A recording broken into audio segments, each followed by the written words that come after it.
ജീവിത സാഹചര്യങ്ങൾ കൊണ്ട് DCT കയ്യിൽ വന്നു പെട്ടാൽ ഇതാണ് ഒരു ഇപ്പൊ സ്വിഫ്റ്റിന് തന്നെ മാനുവൽ ട്രാൻസ്മിഷന് എറൈ ഫിഗർ 24 സംതിങ് 23 സംതിങ് 24 അടുപ്പിച്ച് 25 അടുപ്പിച്ച്. You are in traffic. You don't know if you have to accelerate or you have to go down in speed. And the system has selected the next gear. So which do you prefer, an automatic or a manual? ഞാൻ ഓടിച്ചു തുടങ്ങുന്ന സമയത്ത് manual മാത്രമേ ഉണ്ടായിരുന്നുള്ളൂ. 2016 തൊട്ട് automatic ഓടിച്ചിട്ടുണ്ട്. ഞങ്ങൾക്ക് ഒരു echo sport ഉണ്ടായിരുന്നു. എക്കോ സ്പോർട്ട് അത് ഓട്ടോമാറ്റിക് ആയിരുന്നു. അപ്പൊ അതാണ് നമ്മൾ ഓട്ടോമാറ്റിക്കിൽ ഓടിക്കുന്ന ആദ്യത്തെ വണ്ടി. ആൻഡ് ദെൻ വാഗണർ ഓട്ടോമാറ്റിക് എടുത്തു 2017. അപ്പൊ അന്ന് തൊട്ട് ഓട്ടോമാറ്റിക് ഓടിച്ചു തുടങ്ങി. അപ്പൊ ഈ എക്കോ സ്പോർട്ടിന്റെ ട്രാൻസ്മിഷൻ ഏതാണെന്ന് ഞാൻ ഓർക്കുന്നില്ല. അത് TC ഓട്ടോമാറ്റിക് ആണെന്ന് തോന്നുന്നു. എനിക്ക് കറക്റ്റ് ഓർമ്മയില്ല. അപ്പൊ അന്നോട്ട് എനിക്ക് പക്ഷെ ഈ എക്കോ സ്പോർട്ടിന്റെ ഓട്ടോമാറ്റിക് എനിക്ക് ഭയങ്കര ഇഷ്ടമായിരുന്നു. പക്ഷെ വാഗണർ എന്റെ അമ്മോ അത് ഭയങ്കര ജേർക്കിയാണ്. ഇപ്പോഴും ജേർക്കിയാണ്. അത് ഇങ്ങനെ കുലുങ്ങി മൈലേജും കിട്ടത്തില്ല. 10 കിലോമീറ്ററൊക്കെ മൈലേജ് കിട്ടുന്നത്. അപ്പം അതൊരു വലിയ തലവേദനയാണ്. അതുകൊണ്ട് മാക്സിമം അത് ഉപയോഗിക്കാറില്ല. പിന്നെ ഞങ്ങൾ എടുക്കുന്ന ഓട്ടോമാറ്റിക് എന്ന് പറയുന്നത് ഈ സ്വിഫ്റ്റ് ആണ്. അപ്പൊ അല്ല, സ്വിഫ്റ്റിന് മുമ്പ് ഗ്രാൻഡ് വിറ്റാര വേറെ ലെവല്. ലൈക്ക് ഞാൻ ആദ്യം കരുതിയെന്ന് വെച്ചാൽ ഇത് ഇലക്ട്രിക് മോട്ടോർ തന്നെ ആയിരിക്കും. ഇത് ഫുള്ള് പെട്രോൾ ചുമ്മാ പേരിനെ കാണത്തുള്ളായിരിക്കും. കാരണം അത്രയും സീംലെസ് എക്സ്പീരിയൻസ് ആണ് അതിനകത്ത്. ആ CVT എന്ന് പറയുന്നതാണെന്ന് ഞാൻ അബ്ബാസ് പറയുമ്പോൾ ഞാൻ അതിനെ പറ്റിയൊക്കെ വായിച്ചു തുടങ്ങുന്നത്. വേണ്ട സിറ്റിയിലെ ട്രാഫിക്കില് ക്ലച്ച് ചവിട്ടി പോകാന്ന് പറഞ്ഞത് എന്നെ കൊണ്ട് നടപ്പുള്ള പരിപാടിയല്ല. ആണോ? ഇപ്പൊ എനിക്കും പറ്റൂല. കാരണം ഞാൻ ക്ലച്ച് മാത്രം ഓടിച്ചുകൊണ്ടിരുന്ന സമയത്ത് ഒരു കുഴപ്പമില്ലായിരുന്ന സംഭവം. എനിക്ക് കാലിന് വേദനയില്ലായിരുന്നു, ഒന്നും ഒരു പ്രശ്നമില്ലായിരുന്നു. പക്ഷെ ഇപ്പോ ഞാൻ ഈ ഇടയ്ക്ക് ഒരു മാനുവൽ ഓടിച്ചപ്പോ എനിക്ക് തോന്നി, എന്തൊരു ബുദ്ധിമുട്ടാണ് ഈശ്വര എന്ന് തോന്നി. അപ്പോ ഈ ഫണ്ടമെന്റലി വാട്ട്സ് ലൈക്ക് നമ്മളിപ്പോ AMT എന്ന് പറഞ്ഞു, CVT എന്ന് പറഞ്ഞു, പിന്നെ ടോർക്ക് കൺവേർട്ടറിനെ കുറിച്ച് പറഞ്ഞു. Torque converter it's A mechanism, it's an automatic transmission. പിന്നെ then what do you have? DCT, we have DCTs. So what's the fundamental differences between all these transmissions and why do we need all this? പലതും പല നീഡ്സിന് cater ചെയ്യാനും പല cost ബ്രാക്കറ്റിൽ available ആവാനും വേണ്ടിയിട്ടുള്ള technologies ആണ്. AMT is the cheapest automatic option. അതായത് automated manual transmission. അതായത് നമ്മൾ ആളിരുന്ന് ക്ലച്ചും ഗിയറും മാറുന്നതിനേക്കാളും വേറെ കമ്പ്യൂട്ടർ സെൻസർ വെച്ചിട്ട് ലോഡ് സെൻസ് ചെയ്തിട്ട് RPM സെൻസ് ചെയ്തിട്ട് ഗിയർ മാറി കൊടുക്കുന്നു.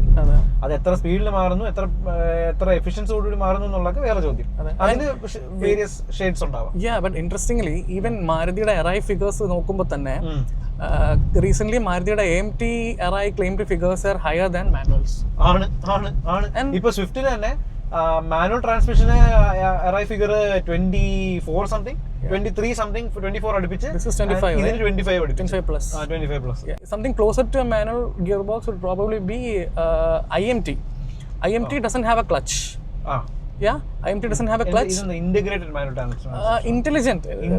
Names doesn't matter. Gear മാറും. Gear മാറി കൊടുക്കപ്പെടും. അതായത് അല്ല, ക്ലച്ച് ചവിട്ടി കൊടുക്കപ്പെടും. And when you are placing your hand on the gear lever and when you are trying to make a change, it automatically applies clutch. That's it. Simple. അപ്പം നമ്മൾ നോക്കേണ്ട കാര്യം AMTയിൽ ശരിക്കും ക്ലച്ചും ഈ പറയുന്ന ഗിയറുകളും ഉണ്ട്. അവര് മാറി കൊടുക്കുന്നു ഓട്ടോമാറ്റിക് ആയിട്ടെന്ന് മാത്രമേ. AMT is essentially a manual gearbox, but it is automated manual transmission. Automated. So can you talk about manuals first? Like how does they change gear ratios? Basically അവര് ഇൻപുട്ട് ഷാഫ്റ്റും ഔട്ട്പുട്ട് ഷാഫ്റ്റും തമ്മിലുള്ള gearing ratio change ചെയ്യാണ് ചെയ്യുന്നത്. അതായത് ഇപ്പോ ചെറിയ പല്ല് വലിയ പല്ലിൽ പിടിക്കുമ്പോൾ ഒരു സൈഡിൽ ടോർക്ക് കൂടുതലായിരിക്കും, ഒരു സൈഡിൽ സ്പീഡ് കൂടുതലായിരിക്കും. അതൊക്കെ നമുക്ക് like I think we all understand that. The basic thing about that is that when two gears touch each other, the speeds will be constant at the point where they are touching. ഈ രണ്ടുപേരുടെയും peripheral velocity same ആയിരിക്കും. അതായത് ആ touch ചെയ്യുന്ന സ്ഥലത്തുള്ള peripheral velocity same ആയിരിക്കും. Diameter കൂടിയ സാധനത്തിന് അതുകൊണ്ട് തന്നെ RPM കുറവായിരിക്കും. Just to give you a wild example, അതായത് നമ്മുടെ ഭൂമി നമ്മുടെ ഭൂമിയിൽ നമ്മൾ ഒരു ബോൾ വെച്ച് കറക്കുന്നു. So wild. ഓക്കെ. നമ്മൾ ഭൂമിയിൽ നമ്മുടെ ഭൂമിയുടെ മണ്ടയിൽ നമ്മളൊരു ഗ്രൗണ്ടില് ഒരു ബോൾ ഇങ്ങനെ ഉരുട്ടുന്നു. Okay. The ball spinning at a very high RPM അല്ലേ? എർത്ത് കറങ്ങുന്നുണ്ട് തിരിച്ച് അതേ സ്ഥലത്തോട്ട്, പക്ഷെ വളരെ പതുക്കെ. കാരണം ഭൂമിയുടെ ഡയമീറ്റർ ഭയങ്കര വലുതാണ്. അപ്പം ഡയമീറ്റർ വലുതായതുകൊണ്ട് തന്നെ അവൻ പതുക്കെ കറങ്ങുന്നുള്ളൂ തിരിച്ച്. അതേസമയം നമ്മുടെ ബോൾ ഭയങ്കര സ്പീഡിലാണ് കറങ്ങുന്നത്. പക്ഷെ രണ്ടുപേർക്കും പെരിഫറൽ വെലോസിറ്റി സെയിം ആണ് ആ ടച്ച് ചെയ്യുന്ന സ്ഥലത്ത് വെച്ചിട്ട്. ഓക്കെ. നമുക്ക് ഒന്നാമത്തെ രണ്ടാമത്തെ ഗിയറുകളിലൊക്കെ ശരിക്കും എഞ്ചിൻ ഒരു ചെറിയ സാധനത്തിനെ കറക്കും, ഒരു ചെറിയ ഗിയറിനെ കറക്കും. ആ ചെറിയ ഗിയർ വീലിലോട്ട് ഘടിപ്പിച്ചിരിക്കുന്ന ഒരു വലിയ ഗിയറിനെ കറക്കും. അപ്പൊ വലിയ ഗിയർ ഇറങ്ങുന്നതുകൊണ്ട് തന്നെ ഇവന് കൂടുതൽ ടോർക്ക് കാണും. ചെറിയ ഗിയർ കറങ്ങുന്നത് ഒരു 100 പ്രാവശ്യം കറങ്ങുമ്പോൾ വലിയ ഗിയർ വളരെ കുറച്ചേ കറങ്ങുന്നുള്ളൂ. So it means it multiplies the torque and it divides the RPM. Correct. നമ്മള് 6th ഉം 5th ഒക്കെ പോകുമ്പോഴത്തേക്കും തിരിച്ചും 6th, 5th, 4th തിരിച്ചും ടോർക്ക് കുറവായിരിക്കും, സ്പീഡ് കൂടുതലായിരിക്കും. മാനുവൽ എങ്ങനെയാണ് റിവേഴ്സ് ചെയ്യുന്നത്? ഈ റിവേഴ്സ് ഗിയറിന്റെ അവിടെ വെച്ചിട്ട് ഒരു അഡീഷണൽ ഗിയറും കൂടെ ഉണ്ട് ഇൻവേർട്ട് ചെയ്യാൻ വേണ്ടിയിട്ട്. Idling gear. Idling gear. എന്നിട്ട് ആ ഗിയർ ഇടയ്ക്ക് വരുമ്പോഴത്തേക്കും ഇവൻ റൊട്ടേഷൻ ചേഞ്ച് ചെയ്യും, ഡയറക്ഷൻ ചേഞ്ച് ചെയ്യും. Because basically നമ്മൾ ഒരു ഗിയർ വെച്ചിട്ട് വേറൊരു gear കറക്കുമ്പോൾ that gear will be rotating in the opposite direction of our first gear. So നമ്മൾ മെയിൻ ഗിയർ യൂസ് ചെയ്ത് ഈ ഇന്റർമീഡിയറ്റ് ഗിയറിനെ കറക്കുന്നു. ആ ഗിയർ വെച്ചിട്ട് will be driving the reverse gear. Basically that's how a manual transmission works. What I feel comes close to a manual gearbox is probably DCTs. DCT.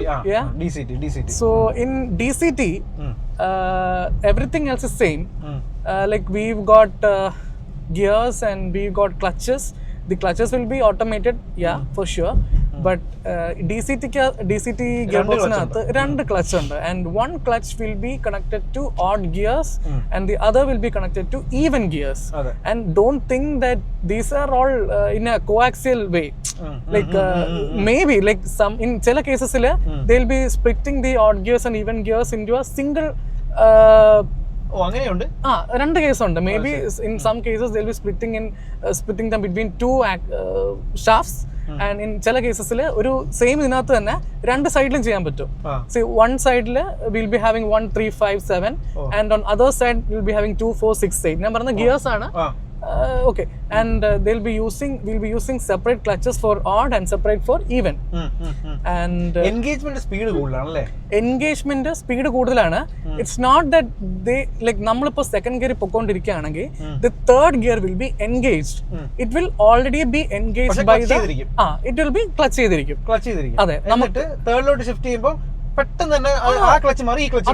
They just have to release the clutch. അത്രേ ഉള്ളൂ. They don't have to do any other mechanical. The gear will be already pre-selected. They just have to release the clutch. Release or engage the clutch. Engage and re-engage. അത്രേ ഉള്ളൂ. ഏത് clutch എന്നുള്ളതേ അത്രേ ഉള്ളൂ. ഇത് ഈ system it's really simple to hear. പക്ഷെ ഇതിന്റെ ഒരു പ്രോബ്ലം എന്ന് വെച്ച് കഴിഞ്ഞാല് what I've told you is that നമ്മളിപ്പോ ഒരു തേർഡ് ഗിയറിൽ പോവാണ്, ഫോർത്ത് ഗിയറിലോട്ട് it shifts easily. But what about dropping 2 gears and overtaking? Right. അതാണ് ഞാൻ ഇപ്പോ ആലോചിച്ചുകൊണ്ടിരിക്കുന്നത്. In that cases the system gets, and not even for overtaking. You are in traffic. You don't know if you have to accelerate or you have to go down in speed. And the system has selected the next gear. അങ്ങനെയാണെങ്കിൽ പാടുപെടുമല്ലോ. അങ്ങനെയാണെങ്കിൽ പാടാണ്. That's why DCTസിന് ഒരു jerk വരും. ഈ may be നമ്മൾ വീട്ടിൽ നിന്ന് park ചെയ്ത് ഇപ്പൊ നമ്മൾ പാർക്ക് ചെയ്യാൻ നോക്കുമ്പോഴോ അല്ലെങ്കിൽ നമ്മൾ ട്രാഫിക്കിൽ കിടക്കുന്ന സമയത്ത് DCTക്ക് ജേർക്ക് വരും. Because the ECU gets confused on what to pick. DCT ഏതുണ്ട്? ഞാൻ DCT ഓടിച്ചിട്ടില്ല. Venue DCT ഉണ്ട്, 1.5 ലിറ്റർ Venue DCT ആണ്. Kia-ക്ക് ഉള്ളത് it's a Sonet that has a DCT, and Creta has a DCT. Seltos has a DCT. Okay. And Volkswagen Polo. They initially used a DCT, and അവർക്ക് പിന്നെ അതിൽ കുറെ പ്രശ്നങ്ങൾ വന്നു, over heating issues ഒക്കെ വന്നു. ഈ over heating essentially happens because ഇപ്പൊ നമ്മൾ പറഞ്ഞ പ്രശ്നമില്ലേ, അതൊക്കെ കാരണം എൻഗേജ് ആവുന്നതിന്റെ കാരണം കൊണ്ടും ഒരു ഓവർ ഹീറ്റിംഗ് ഇഷ്യൂസ് വന്നിട്ട് then changed to a torque converter automatic. And എൻ്റെ ഒരു ഫ്രണ്ട് ഉണ്ട്, and he has got a really interesting method that he uses to address this issue. What he does is that in traffic പുള്ളി അതിനെ മാനുവലിലേക്കാകും. I think that's a neat solution. It's good. It's a neat solution. എന്ന് വെച്ചാൽ എന്താണ് ജീവിത സാഹചര്യങ്ങൾ കൊണ്ട് DCT കയ്യിൽ വന്നു പെട്ടാൽ ഇതാണ് ഒരു പോകുമ്പോഴും മാനുവലിലേക്ക് ഇടുക, and there is no confusion for the gearbox. It won't overheat that much. Yeah. And I forgot which company was that. അവർക്കൊരു overheat warning ഉണ്ടായിരുന്നു. See, in traffic, DCT systems will constantly overheat. And there was a warning. And do you know how they addressed that warning? They took away the warning. Okay. Overheat ചെയ്തോട്ടെ, but don't show it to the customer. That's all. Okay. A bulb off ചെയ്തു. Overheating in there was a maneuver that you had to do. You had to park the vehicle for some time. And let it continue when the system cooled down. You had to do that, and when the warning was no more there, at least the talavena is no more there. അതെ. അപ്പം എനിക്ക് തോന്നുന്നു ഈ മറ്റേ city ട്രാഫിക്കിൽ കുറേ നേരമൊക്കെ ഇട്ട് പിടിച്ചാൽ ചിലപ്പം വണ്ടി വഴിയിലാവുമല്ലോ. മേ ബി ഗിയർ ബോക്സിന് പ്രശ്നം വരേണ്ടതാണ്. ബാംഗ്ലൂർ ട്രാഫിക്കിലൊക്കെ അങ്ങനെയാണ് തെണ്ടി പോവല്ലോ. ബാംഗ്ലൂർ ട്രാഫിക്കിൽ പിന്നെ വണ്ടി ഓടുന്നില്ലല്ലോ, അതുകൊണ്ട് പിന്നെ കുഴപ്പമില്ല. ഓവർ ഹീറ്റിംഗ് ഇല്ലല്ലോ, വണ്ടി ഓഫ് ഗിയർ മാറാനായിട്ട് എങ്ങോട്ടും ഇല്ലല്ലോ. മാറുന്നേ ഇല്ല. അങ്ങനെ ഒരു സ്ഥലത്ത് പോയി കുറച്ചാൾ താമസിച്ച് കഴിഞ്ഞാൽ ഓഫ്സെറ്റ് വല്ലാണ്ട് ഓഫ്സെറ്റ് ആവും നമ്മുടെ കാൽക്കുലേഷൻസ്. 15 കിലോമീറ്റർ പോകണം, 4.5 മണിക്കൂർ. ഓക്കെ. ഇവിടെ കിട്ടാൻ പാടെന്നറിയോ? It's CVT. പ്യൂർ CVT അല്ലേ? Mechanical CVT. മെക്കാനിക്കൽ CVT ശരിയാ. മെക്കാനിക്കൽ CVT ഏതുണ്ട്? CVT there is a Honda City and there are some models of Baleno. പഴയ ബലെനോ അല്ലേ? പഴയ ബലെനോ. അത്ര പഴയ ബലെനോ അല്ല, മനസ്സിലായി. മറ്റേ ആ പഴയ ബലെനോ അല്ല, മറ്റേ അമ്മ ഹാച്ച് ബാക്ക് ആക്കിയ അതിനുശേഷം ഒരു മോഡൽ ഉണ്ട്. ആൻഡ് അതിനുശേഷം പിന്നെ അത് empty ആക്കിയെന്ന് തോന്നുന്നു. ഇപ്പൊ empty ആണ്. പിന്നെ there is this Nissan Magnite, അങ്ങനത്തെ 1-2 കാറുകളുണ്ട്. Getting a CVT is harder than getting a torque converter automatic now. So CVT-യിൽ എല്ലാവരും ആദ്യം നോട്ടീസ് ചെയ്യുന്നത് റബ്ബർ ബാൻഡ് ഇഫക്റ്റ് എന്ന് പറയും. പക്ഷേ I think CVT is a transmission which constantly tries to give you the maximum efficiency.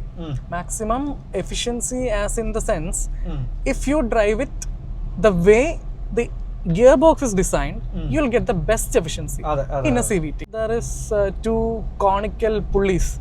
Right? 2 conical pulleys. And a belt is connected between them. Rubber ആണെങ്കിൽ it's a V-belt, right? V-belt. അതായത് infinite gear ratio ആണ്. അതായത് infinite gear ratio എന്ന് പറയുമ്പോൾ തമ്മില് ഇപ്പം നമുക്ക് first, second, third, fourth, fifth, sixth എന്നുള്ള ആ സ്റ്റെപ്പ് ഗിയറുകളല്ല. വളരെ സ്മൂത്ത് ആയിട്ടാണ് ഫാസ്റ്റ് നിന്ന് 6 വരെയും ട്രാൻസ്മിഷൻ ചെയ്യുന്നത്. CVT will remain in power band for a longer period of time. Actually CVTs are very ubiquitous in scooters. നമ്മുടെ ആക്റ്റീവ ഇതുപോലത്തെ നമ്മുടെ ഈ സ്കൂട്ടറുകളില്ലേ, ഓട്ടോമാറ്റിക് സ്കൂട്ടേഴ്സ്, അതെല്ലാം ഓട്ടോമാറ്റിക് ട്രാൻസ്മിഷൻ ആണ്. It's all CVT. ആൻഡ് ഈ ആ സ്കൂട്ടേഴ്സിനകത്ത് നമ്മൾ ജസ്റ്റ് കൈ കൊടുത്തു കഴിയുമ്പോൾ വണ്ടിയുടെ സൗണ്ട് എല്ലാം റേസ് ആവും, പതുക്കെയാണ് ആക്സിലറേറ്റ് ചെയ്യുന്നത്, സ്പീഡ് ആവുന്നത്, സ്പീഡ് പതുക്കെ കൂടത്തുള്ളൂ. അതാണ് that's basically rubber band effect. പക്ഷെ അത് CVT-യുടെ ക്യാരക്ടറിസ്റ്റിക് ആണ്. It's not technical fault. അതെ. കാസിലാണെങ്കിൽ ഒരു they use oil draining and filling mechanism, like they use hydraulic pressure to move the movable part of the pulleys. Okay. And this thing has to be synchronized, otherwise belt slippage undavum. And this is easily synchronized by the ECU. Okay, so ECU ചെയ്യുന്ന കാര്യങ്ങൾ വെച്ച് നോക്കുമ്പോൾ ഇതൊക്കെ അപ്പോ അങ്ങനെ ഒരു synchronisation വെച്ചിട്ട് they are keeping the engine always in the power band. And so അതുകൊണ്ട് ഈ CVTs ഓടിക്കുമ്പോൾ we sometimes feel that there is no correlation between how you are trying to accelerate and how the engine actually accelerate. പക്ഷേ that's actually a problem if you are coming from any other type of transmission. നമ്മളത് used ആയി പോയിന്റാണ്. So we know that the RPM rises to a certain point, ഒരു 6,000, 5,000 RPM, 4,000 മുകളിൽ കയറുമ്പോൾ we associate the RPMs rise with the increase in acceleration. But that doesn't happen in a CVT. അത്രേ ഉള്ളൂ. So അത് നമ്മൾ വേറെ maybe if you are directly jumping onto a CVT from no other kind of vehicle, അതെ, ആദ്യമായിട്ട് ഓടിക്കുന്ന CVT ആണെങ്കിൽ ഇതൊരു ബുദ്ധിമുട്ടായിട്ട് തോന്നൂല. വേറൊരു കാര്യം, സോ ഇതൊരു ഫീലിംഗ് ഓഫ് ഡിസോസിയേഷൻ ഉണ്ടാക്കും ഫോർ ഡ്രൈവേഴ്സിന്. അവർ RPM കൂടുന്ന അനുസരിച്ചിട്ട് ഇതാവുന്നില്ല എന്ന് പറയുന്നത്. സോ ഹ്യുണ്ടൈ ആണെന്ന് തോന്നുന്നു, they developed this step CVT. Okay, so CVT, the basic characteristics of a CVT is that it shouldn't have any steps. Okay, and in order to please the customers, they made it stepped. Okay, so it's if you ask me, it's basically taking away the beauty of a CVT. Okay, so ഒരു stepped feeling ഉണ്ടാക്കാൻ കുറച്ച് clutch pax ഒക്കെ use ചെയ്തിട്ട് ഒരു stepped feeling ഉണ്ടാക്കി. So there is more association with how you are giving the throttle and how you are getting a speed output. CVT ല് do you know how the reverse CVT ൽ എന്താ ചെയ്യുന്ന പറഞ്ഞാൽ ഈ reverse ചെയ്യാനായിട്ട്, so the input shaft is not directly connected to the CVT system. There is an intermediate, not an idling gear, ഒരു 2-speed gear box അല്ലേ? Not a 2-speed, it's actually a planetary gear. So planetary gears combination ആണ്. Planetary gears is like sun gear ഉണ്ട്, planetary gears ഉണ്ട്, ring gear ഉണ്ട്, and there's a ring carrier. Depends on which part you hold constant. Static. Yeah, static. The combination would change, the gear ratio would change, the combination would change, even the direction would change. Yeah. Next we'll talk about automatics, like the traditional torque converter automatics. Depending on which part you hold static, the gear ratio changes, and നേരത്തെ പറഞ്ഞ പോലെ ഗിയറിന്റെ rotation direction change ചെയ്യും. Right. Don't be overly dependent on AI. Right. മാത്രമല്ല, AI is not a substitute for natural stupidity. അതുകൊണ്ട് sometimes being stupid is a good thing to do. You can like if ChatGPT, you can ask ChatGPT what's 4 plus 4 and it says 8. You can ask ഇത് 7LA 7LA എന്ന് ചോദിച്ചാൽ you're right. അയ്യോ ഇന്നലെയും കൂടെ ഞാൻ ഓർത്തേ ഉള്ളൂ. അതിനടുത്ത് എത്രയോ പ്രാവശ്യം പറഞ്ഞിട്ടുള്ളതാണ് 7 ആണെന്ന് ഞാൻ പിന്നെ പറഞ്ഞു. കലാപരമായിട്ടൊക്കെ പറഞ്ഞു കളയും. അതെ. ഓക്കെ, അപ്പോ and we can't really talk about this traditional automatic system without talking about a torque converter. And torque converter, it's a really interesting take on how to disconnect or connect the engine and the wheels. നമ്മളൊരു impeller use ചെയ്യും. ഇംപെല്ലറിലാണ് നമ്മൾ എഞ്ചിന്റെ power കൊടുക്കുന്നത്. എന്നിട്ട് ഈ ഇംപെല്ലറിനെ use ചെയ്തുകൊണ്ട് നമ്മളൊരു fluid, ഒരു ട്രാൻസ്മിഷൻ ഫ്ലൂയിഡിനെ നമ്മൾ ഡ്രൈവ് ചെയ്യും. ഇംപെല്ലറിന്റെ ഒരു ആംഗിൾ, ഒരു പൊസിഷൻ, അതിന്റെ ഡിസൈൻ വെച്ചിട്ടാണ് നമ്മൾ ഒരു ഫ്ലൂയിഡിനെ, ട്രാൻസ്മിഷൻ ഫ്ലൂയിഡിനെ ഡ്രൈവ് ചെയ്യുന്നത്. ഇതിനെ ഡ്രൈവ് ചെയ്തുകൊണ്ട് ഈ ഫ്ലൂയിഡിന്റെ പ്രഷർ യൂസ് ചെയ്ത് നമ്മളൊരു ടർബൈനെ കറക്കും. ഓക്കെ, ഈ ടർബൈനാണ് നമ്മുടെ വീലോട്ടല്ല, നമ്മുടെ ട്രാൻസ്മിഷനിലോട്ട് വരുന്നത്, ഔട്ട് വരുന്നത്. ഇവിടെ വെച്ച് നമുക്ക് ഒരിക്കലും എന്താണ് ഇതിനെ ഗിയർ ചെയ്യാനോ അല്ലെങ്കിൽ സ്പീഡ് റിഡക്ഷനോ ടോർക്ക് മൾട്ടിപ്ലിക്കേഷനോ ഒന്നും ചെയ്യാൻ പറ്റുന്നില്ല. ഇവിടെ വെച്ച് ആകെ നമുക്ക് ചെയ്യാൻ പറ്റുന്നത് ഒരെണ്ണം കറങ്ങുമ്പോൾ മറ്റത് കറങ്ങുന്നു. അത് മാത്രമല്ല, ഇവൻ കറങ്ങിയാലും വേണേ മറ്റേ പിടിച്ച് വെക്കാം. എഞ്ചിൻ നിർത്താതെ വീലുകൾ നിർത്താം. അത്രേ ഉള്ളൂ. അതാണ് അതിന്റെ ബേസിക്. അപ്പോ ഇനി നമുക്ക് ടോർക്ക് മൾട്ടിപ്ലൈ ചെയ്യാനായിട്ട് ഇതിന്റെ ഉള്ളിൽ ഒരു സ്റ്റേറ്റർ ഉണ്ട്. അതായത് ഈ ടർബൈന്റെയും ഈ ഇംപെല്ലറിന്റെ ഇടയ്ക്ക് ഒരു സ്റ്റേറ്റർ ഉണ്ട്. സ്റ്റേറ്ററിന്റെ ഫിൻസ് വളരെ അഗ്രസീവ്ലി ഷേപ്ഡ് ആണ്. അതായത് ഇപ്പൊ നമ്മളിപ്പോ ഒരു ഗാർഡൻ ഹോസ്, ഇപ്പൊ നമ്മൾ വെള്ളം ചെടിക്ക് ഒഴിച്ചുകൊണ്ടിരിക്കുന്ന സമയത്ത് നമ്മൾ ആ ഹോസിന്റെ തുമ്പത്ത് നമ്മളിങ്ങനെ ഒരു വിരൽ വെച്ച് പതുക്കെ നെക്കി പിടിക്കുകയാണെന്നുണ്ടെങ്കിൽ വെള്ളം ഇച്ചിരി സ്പീഡിൽ വരുമല്ലോ. അതേപോലെ അതേപോലെ ഈ ഇംപെല്ലറിൽ നിന്ന് വരുന്ന ഫ്ലൂയിഡിനെ സ്റ്റേറ്റർ യൂസ് ചെയ്ത് കുറച്ചുകൂടെ അഗ്രസീവ്ലി നമ്മൾ ടർബൈനിലോട്ട് പുഷ് ചെയ്യും. അപ്പോഴാണ് ഈ ഇതിനകത്ത് ടോർക്കിന്റെ മൾട്ടിപ്ലിക്കേഷൻ വരുന്നത്. എഞ്ചിൻ പവർ ചെയ്ത ഇംപെല്ലറിൽ നിന്നും വരുന്ന ഫ്ലൂയിഡിനെ ഒരു സ്റ്റേറ്റർ വെച്ചിട്ടാണ് നമ്മൾ ഈ പറയുന്ന ടർബൈനിന്റെ ഫിന്നുകളിലേക്ക് അടിച്ചു കൊടുക്കുന്നത്. അതെ, അപ്പൊ കുറച്ചുകൂടെ അഗ്രസീവായിട്ട് നമുക്ക് ഒരു മൾട്ടിപ്ലിക്കേഷൻ നടക്കും ടോർക്കിന്റെ. എങ്ങനെയാണെന്ന് വെച്ച് കഴിഞ്ഞാൽ ഇത് കറങ്ങുന്നതിനേക്കാൾ സ്പീഡിൽ നമുക്ക് ടർബൈനെ കറക്കാൻ പറ്റും. ഫ്ലൂയിഡ് പ്രഷർ വെച്ചിട്ട് ഒരു ടർബൈനെ ഡ്രൈവ് ചെയ്യുന്നത് എഫിഷ്യന്റ് അല്ല, കാരണം നമുക്ക് ചേർണിംഗ് ലോസസ് ആയിട്ട് ഒരുപാട് എനർജി പോകാറുണ്ട്. സോ പക്ഷെ ഈ ലോ സ്പീഡ്സിനകത്ത് നമുക്ക് ടോർക്ക് കൺവേർട്ട് ചെയ്യാനായിട്ട് ഇങ്ങനെ ചെയ്യാൻ പറ്റുള്ളൂ, ഐ മീൻ സ്റ്റേറ്റർ യൂസ് ചെയ്ത്. എന്നാൽ high സ്പീഡ്സിൽ there is a lock-up clutch. Okay. ഈ lock-up clutch what basically does is that it connects the impeller, it fixes the impeller and turbine together so that it now acts as one unit. So engine is not directly driving the transmission unit. For low speeds it uses electric motor to accelerate, and speed കൂടുന്ന സമയത്ത് the torque converter takes over and എഞ്ചിനെ push ചെയ്യും and high speed വരുന്നത് 402 km/h ആണ്. And do you know what time it achieves that speed? 15 സെക്കൻഡിൽ താഴെ ആവരുതേ എന്നൊരു പേടി. No, it's 20 seconds. Yeah. ഈ കോണിക്സെക് അല്ലേ ആദ്യം മറ്റേ നമ്മളെ കാർബൺ ഫൈബർ വെച്ചിട്ട് ബോഡി ഉണ്ടാക്കി. കണക്റ്റഡ് വിത്ത് ടോർക്ക് കൺവേർട്ടർ ഓട്ടോമാറ്റിക്സ് നമുക്ക് പറയാൻ പറ്റുന്നതാണ് ECVT. I believe that ECVT has more connection with the traditional TC80 than with the CVT. I mean, power transmission CVTയുടെ characteristics ആണ് തരുന്നത്, പക്ഷേ the mechanics used has more connection with the traditional TC80. Torque converter automatic. Yeah. അപ്പോൾ ഈ grand വിറ്റാരക്കകത്തൊക്കെ use ചെയ്യുന്ന ECVT system ഒരു planetary gear set തന്നെയാണ് use ചെയ്യുന്നത്. ഒരു MG1 മോട്ടോർ ജനറേറ്റർ ഉണ്ട്, ഒരു ട്രാക്ഷൻ മോട്ടർ ഉണ്ട്, പിന്നെ എൻജിനുണ്ട്. നമ്മുടെ വീലിലേക്ക് ആര് പവർ കൊടുക്കുന്നു, അതായത് മോട്ടർ കൊടുക്കണോ എൻജിൻ കൊടുക്കണോ രണ്ടുപേരുടെ ഒരുമിച്ച് കൊടുക്കണോ എന്നുള്ളത് ഡിറ്റർമൈൻ ചെയ്യുന്നത് ഇതിനകത്തുള്ള പ്ലാനറ്ററി ഗിയർ സിസ്റ്റം ആണ്. പ്ലാനറ്ററി ഗിയറിനെ നിങ്ങൾ മാനിപ്പുലേറ്റ് ചെയ്യുന്ന അതിനകത്തുള്ള ഈ നേരത്തെ നമ്മൾ ഒരു സാധനത്തിനെ കോൺസ്റ്റന്റ് ആയിട്ട് വെച്ചാണ് ഇന്നും ഔട്ട് എടുത്തിരുന്നതെങ്കിൽ ഇപ്പൊ നമ്മൾ ആ സാധനത്തിനെ കോൺസ്റ്റന്റ് ആയിട്ടല്ല, അതിനെ പകരം ഒരു പർട്ടിക്കുലർ സ്പീഡിൽ കറക്കിയാണ് നമ്മൾ ഔട്ട്പുട്ട് എടുക്കുന്നത്. അതാ MG1 ആണ്, മോട്ടോർ ജനറേറ്ററിനെയാണ് അതിന്റെ സ്പീഡിനെയാണ് മാനിപ്പുലേറ്റ് ചെയ്തിട്ടാണ് പല റേഷ്യോസ് ഔട്ട് എടുക്കുന്നത്. അതെ, റിവേഴ്സും എല്ലാം അങ്ങനെ തന്നെയാണ് എടുക്കുന്നത്. ECVT ആക്ച്വലി ഒരു ഭയങ്കര മാത്തമാറ്റിക്കലി അനലൈസ്ഡ് ആൻഡ് ഡിസൈൻഡ് ആയിട്ടുള്ള ഒരു സാധനമാണ് റാദർ ദാൻ മെക്കാനിക്കലി. അതിന് ഇൻഡിപെൻഡന്റ് ആയിട്ട് എക്സിസ്റ്റൻസ് ഇല്ല. മോട്ടർ ഇല്ലാതെ ഈ പറയുന്ന പ്ലാനറ്ററി ഗിയറും വർക്ക് ചെയ്യൂല, പ്ലാനറ്ററി ഗിയർ ഇല്ലാതെ ഈ മോട്ടറിനെ കൊണ്ട് പ്രയോജനമില്ല. ഗ്രൗണ്ട് അപ്പ് ഇത് കംപ്ലീറ്റ്ലി ഒരു മെക്കട്രോണിക് സിസ്റ്റമാണ് ECVT. അതുപോലെ ഇത് it's more like A power split device rather than A transmission. Okay, so I think that concludes almost everything, right? നമുക്കറിയാവുന്ന ഏകദേശം everything എത്തിയിട്ടുണ്ട്. അല്ലാണ്ട് ഇനിയും ഇഷ്ടം പോലെ ട്രാൻസ്മിഷനിലൊക്കെ ഒരുപാട്, ഇപ്പൊ നേരത്തെ ബസ്സിന്റെ അടുത്ത് പറഞ്ഞ പോലെ മാഗ്നറ്റിക് ട്രാൻസ്മിഷൻ, ഇതെല്ലാം ടൈപ്സ് ഓഫ് ട്രാൻസ്മിഷൻ ആണ്. ഇതിനൊരു നല്ലൊരു ഹമ്മുണ്ട്. ഇറ്റ്സ് എ സ്പോർട്ടിയ ഹം. ഒരു 4 സിലിണ്ടറിനെ കാട്ടിയും വെച്ച സ്പോർട്ടിയ ഹം ദാറ്റ് 3 സിലിണ്ടർ ഹാസ്. നോക്കട്ടെ എന്ത് ഹം നോക്കട്ടെ, കേക്കട്ടെ ഒന്ന് കാലെടുത്ത്.